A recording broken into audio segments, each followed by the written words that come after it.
Hi everybody, good morning. I am thrilled to be talking to you today about hormones. So we are kicking off our hormone week today, and we're going to get into lots of interesting things this week. I was able to get a ton of messages about inquiries around hormone health, PCOS, endometriosis, fertility support, adult acne, things that I think a lot of us as women are struggling with. Good morning, good morning. And also men as well. Like men just don't often reach out as frequently to share what ails them. But a lot of the information that I'm sharing today is actually also, this week, is also relevant for male hormone support. So keep an eye out for the men in your life. If there's any content that you feel would be relevant for them, remember to share the video with them as well. So today, we are talking about how stress really has the capacity to hijack your hormones. And in fact, stress is often the initial trigger for almost every hormonal imbalance that we deal with in a chronic scale. If you're just popping on, please say hello. Let me know where you're coming from today. And for anybody that's watching this video and you're maybe seeing me for the first time, let me just briefly introduce myself. Hey Jody, good morning. My name is Dr. Melissa Esquera. I'm a doctor of chiropractic and a functional medicine practitioner. And my passion is to share information with people all over the world so that you can really be empowered and step into the shoes of the natural healer in your own home. All the stuff that I talk about, I know that I talk about the science and things like that, but most of it is completely comprehensible for people that have an inquiring mind and are ready to really understand what the hell is going on with their bodies. So if you're somebody that resonates with this information, thank you for joining me. If you know somebody that would resonate with this information, feel free to click share and send it to them in a message or share to your page. Whatever way you feel right sharing the content. I think that this is something that people are looking for. I know because over the past 9 years, I've been hearing that. And so I'm just thrilled to have this platform of Facebook Live, be able to share this information with everybody. Thank you. Good morning, Michelle. Tell us where you are joining us from, please. I love seeing that we have viewers from all over the world, and it's freaking fantastic. I love having this community here. So let's jump in. So how and why would stress hijack your hormone system? I mean, it seems kind of severe. I mean, stress is this thing that we're always dealing with on some level, right? And I'm not just talking about stress from like an emotional perspective, but also stress from an internal perspective. So of course we have like our emotional stressors that are outside of our body, things like, our job, our commute. I live in the Bay Area. Traffic is ridiculous. Our finances, family stress, parenting stress, right? There's all these different relationship stress. There's all these external stressors. Plus, we have internal stressors too that can also cause a stress response that will hijack our hormones. Internal stressors can be things like food challenges or sensitivities that we're adjusting all the time, chemical toxins like chemicals or heavy metals. Chronic infections can do that as well. Things like viral overload, bacterial overload, fungal overload, parasitic presence.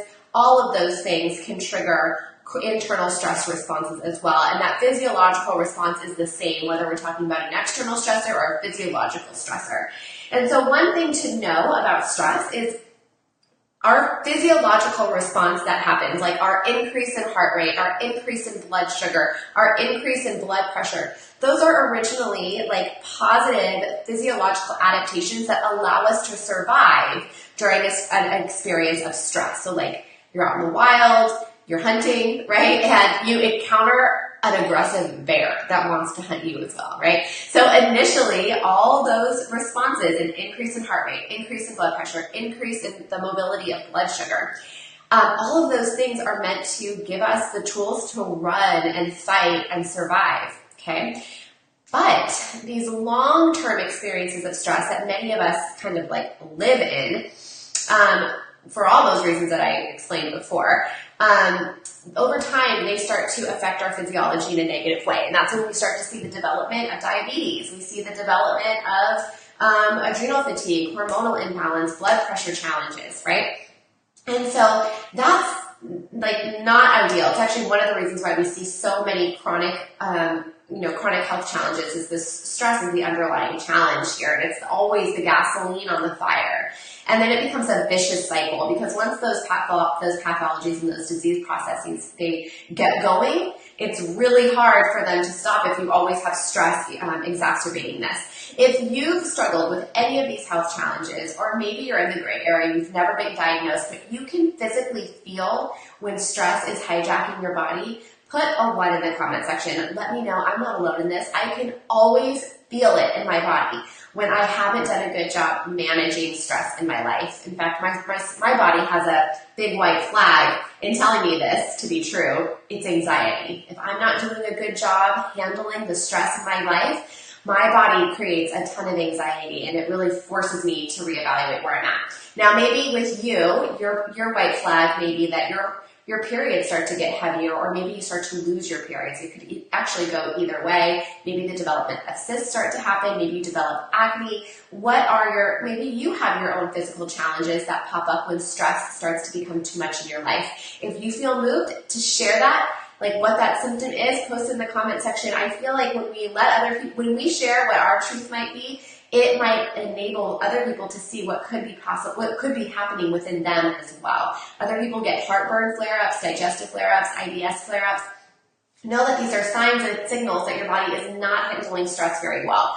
Okay, so on a cellular level, what this can look like is we start to see a resilience in our body's metabolic reserve. Our systems are very, very strong, and we're meant to be able, skin flare-ups, huge, and very common flare-up when stresses become too much. And what happens is our system is really strong, and it's meant to be able to handle stress. And it will do it for an extended period of time, even though it's not really meant to do that for an extended period of time. It's meant to be these little survival bursts.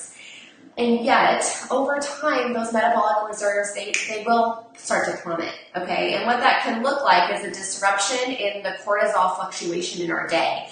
Cortisol is actually our energy hormone. It's meant to rise in the morning and wake us up with the sun, keep us energized throughout the day, and then naturally it's supposed to start to dip out in the afternoon around 5 o'clock, and it should continue to plummet into the evening time so that we can sleep well throughout the night. And what happens is when we start to see a change in this diurnal pattern, then we start to experience maybe not enough cortisol in the morning. Then we don't have any energy in the morning. If you felt like you've gone through that period where you're not getting enough energy in the morning, so you're tired for a long time, put a 1 in the comment section. That's a sign that the cortisol rhythm is now off in your body as a result of those metabolic reserves plummeting.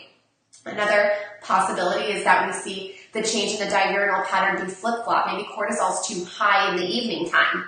And it could also be normal in the morning, but also high in the evening. That's going to inhibit melatonin from getting released from your pineal gland, allowing you to sleep at night. If that's you, put a 2 in the comment section. That would mean that you aren't able to fall asleep at night. You actually might get more energized at night. That's a result of the metabolic reserves plummeting, and now the diurnal pattern is starting to flip-flop on you.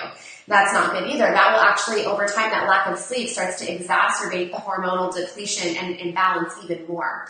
And here's the thing about how stress will hijack the rest of your hormones, talking about estrogen, progesterone, testosterone, DHEA, all these hormones that really navigate and control how we feel during the day. They navigate and control how we react to stress, how happy or sad we are during the day, how good and healthy our libido is, how healthy our skin is, our breast tissue, our vaginal tissue, the integrity of our digestive tract. Those are all navigated by cortisol and thrown off when cortisol is thrown off. And here's why. Cortisol is the favorite product of your hormonal warehouse. So all resources are going to get shunted towards cortisol if your brain is receiving a trigger to create more cortisol because that stress is high. Now, because cortisol is that number 1 product, all the resources are going to cortisol, and then less become available for estrogen, progesterone, and testosterone, and so you have more vulnerability around imbalance in those hormones. Now, there's also other mechanisms that are triggered as a result of a lot of cortisol coming out, and so then we can see additional imbalances result with estrogen, testosterone, progesterone, even thyroid as well. Right. Yes. Okay, good. We have some cool light bulbs happening here, which I'm really excited about. So here's the deal. If you aren't sure if your stress is hijacking your hormones, maybe you haven't had a hormone test so you're not totally sure, I have a list of symptoms I want to just say, like, if you've got these symptoms or any one of these symptoms, it might be that stress is hijacking your hormones. So morning exhaustion, afternoon fatigue. Afternoon fatigue is not normal. Like, it's normal to start to get tired around 5 or 6. As the sun's going down, it's like we're getting tired a little bit earlier now because it's the fall season. We had, the change in the clocks and whatnot. And so as long as you're getting tired when it starts to get dark outside, that's fine. But like afternoon fatigue, like 1, 2, 3 o'clock in the afternoon, not totally normal. Poor exercise recovery. Like if you stay sore for days after, and you don't feel like you can recover very well, that's a sign that stress is hijacking your hormones. That recovery process is literally hormonal. If your hormonal stores are low, like with testosterone and progesterone and estrogen and even thyroid, you cannot rebuild the muscle tissue that you break down. And what happens is over time, you start to see an increase in fat rather than a buildup in muscle. So I'll get into that maybe another day. I have a big background in exercise fit. So if you have difficulty losing weight when you've been working out, that's another sign that stress has been hijacking your hormones. Hypothyroidism, also huge, direct connection. I have an ebook I'm launching this week. I think it'll launch on Friday. Keep an eye out for that. It talks about stress connection to thyroid along with the rest of the thyroid stuff that I include in there. Sex hormone imbalance, so progesterone, testosterone, and estrogen imbalance. That, of course, is going to lead to low libido. Skin breakouts, immune suppression, or poor memory, all signs that stress could be hijacking your hormones. So the thing to keep in mind, I think a lot of people are familiar with the term adrenal fatigue. I think that the thing to focus on with cortisol imbalance, sure, you might want to work on maybe rebuilding that gland. We know that adrenal glands, they love vitamin C, they love vitamin B, so lots of green vegetables, lots of produce. They also love ashwagandha and rhamania. These are good tropho-restorative herbs to help rebuild that gland. But what really, the emphasis really needs to be on the brain to adrenal axis. Working on resetting the signal from the brain to the adrenals. Like if it's been going in overdrive for a long time, we need to work on resetting that a bit, okay? And I'm going to talk to you guys about how to engage in these 4 triggers and how to work on peeling back the 4 triggers that are probably causing this overdrive to happen. Because if we can reset this signal from the brain to the adrenals, we call it the HPA axis, the hypothalamus pituitary adrenal axis. We can reset that. Your body's going to be more capable of doing what it's meant to do, which is heal on its own, okay? So I'm going to just gently talk about the 4 triggers. Quickly talk about the 4 triggers and some basic things that you can start to do to take a hold of this whole resetting the HPA axis. Because if we can get this centerpiece of your hormonal system back on track, it's going to be so much easier for you to get long-term positive changes in those other hormones that could be off, causing, PCOS, endometriosis, infertility issues, dysmenorrhea, changes in skin, low libido, all those things that we talked about, okay? Here are the 4 triggers. Okay, 1 is perceived stress. 2 is glycemic dysregulation or blood sugar imbalance. 3 is circadian rhythm disruption, and 4 is inflammatory signaling, okay? I'm just going to quickly talk about some simple things that you can do for each one, and then we will be able to then dive into this a little bit deeper throughout the week as we're talking about other hormones too, okay? So the 4 triggers, number 1 is perceived stress. So if you have a lot of perceived stress in your life, like I said, financial stress, family stress, traffic stress, work stress, you hate your boss, whatever, okay? Then of course, you're constantly triggering this response. If that's you, put a 2 in the comment section. Let me know. Maybe working on perceived stress is something that you can see yourself doing, okay? Let me give you some basic tips to help your body be able to better manage that perceived stress, okay? Number 1 is take a walk during your day. Get outside, get in the sun, don't be on your phone, swing those arms and look around, okay? As your eye is taking in the natural sunlight, you're also able to hit up the 3rd trigger, the circadian rhythm. We actually have to be able to receive a certain quantity of natural light into our eye to be able to allow our pineal gland at night to release adequate amounts of melatonin. Okay, they're measured in lux. I can't remember the quantity of lux we have to be able to receive, but know this: light coming from like office space with LED lights and stuff, the quantity of lux is way less than the quantity of lux that we receive from just 10 minutes of natural light coming into our eye. So getting outside, walking around is going to burn that cortisol, okay? Getting the natural light, you're going to be able to help shift that circadian rhythm. That's factor number 3. Also, remembering to breathe throughout your day. Inhale, exhale. Counting to 10 on the inhale. Hold it for a count of 10. Exhale for a count of 10. Inhale for a count of 10. Hold it for a count of 10. Exhale for a count of 10. As you do that, you are literally resetting the nervous system. You're resetting that trigger. You're bringing down that overdrive of the oversignaling of the trigger by slowing down your breathing. It actually helps to regulate the vagus nerve as well, and help to regulate the signaling down into the viscera of your body. So also, I love essential oils for handling perceived stress. If you're somebody that deals with a lot of it, you can bring in some balanced blend if you're a doTERRA person. If you're not a doTERRA person, you can bring in frankincense, vetiver. All of those are very calming, grounding oils. I'm going to do some balance right now.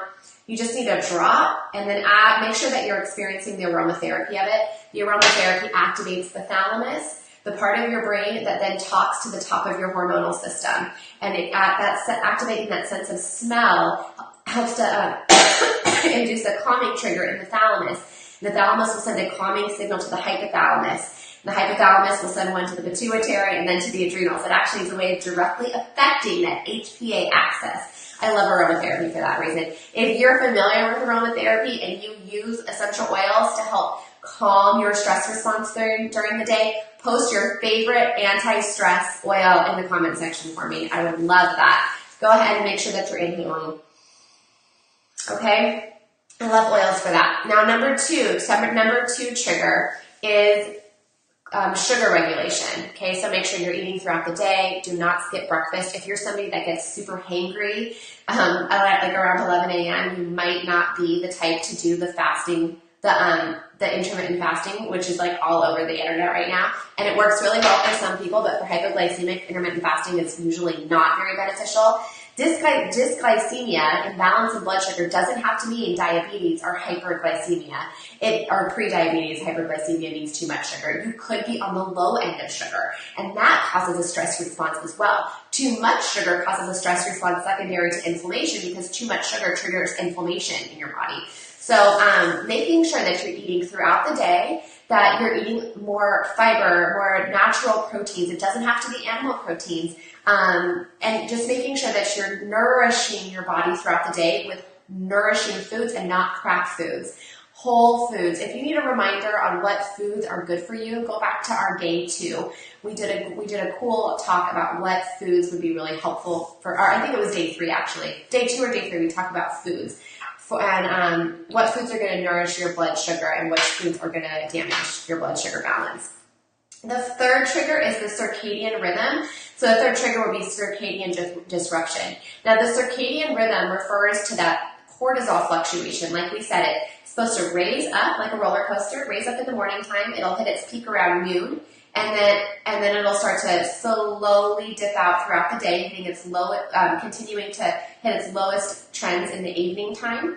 Now, the disruption in that circadian rhythm, like I said in the beginning time, is going to affect the way that you have energy in the morning or the way that you sleep in the evening time. Because cortisol is directly connected to our energy. If cortisol is too low in the morning time, we're not going to have energy. If cortisol is too high at night, we're not going to be capable of going to sleep.